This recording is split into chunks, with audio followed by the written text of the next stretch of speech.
aujourd'hui. Donc, qu'est-ce que c'est Dieu?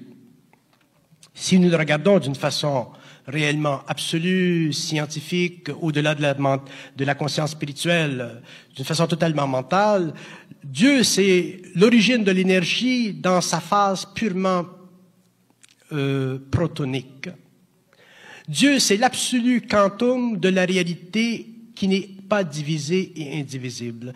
À partir du moment où ce quantum d'énergie a été divisible, Dieu a cessé d'être dans sa forme originale et il s'est divisé et multiplié dans une vortex descendante d'énergie à l'infini, ce que nous appelons le cosmos aujourd'hui, et c'est ce qui a permis à cette énergie, autrement dit à ce Dieu, de se manifester à tous les niveaux de l'organisation cosmique, des plans les plus élevés aux plans les plus inférieurs, les plus matériaux.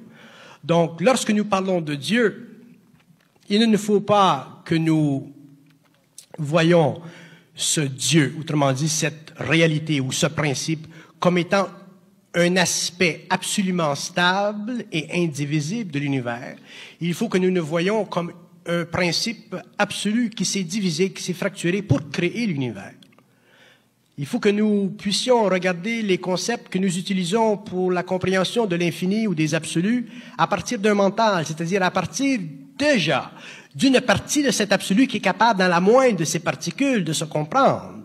Et c'est ça qui permet l'évolution, c'est ça qui permet le développement de l'intelligence, c'est ça qui permet le développement de la science, c'est ça qui permet à l'univers qui originalement était un bloc indivisible d'énergie de devenir une multiplicité répétitive de blocs d'énergie capable de soutenir différentes formes de vie dans la mesure où ce bloc original était capable de se diviser.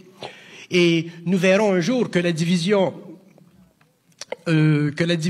originale de cette énergie faisait partie d'autres principes extrêmement occultes de ce que nous appelons Dieu. C'est là que l'homme entrera dans la compréhension des lois absolues des Aleph et qu'il pourra comprendre que la nature de la science n'a rien à voir avec la perfection de l'intelligence, mais que la nature de la science a à voir avec la perfection de l'énergie de l'intelligence.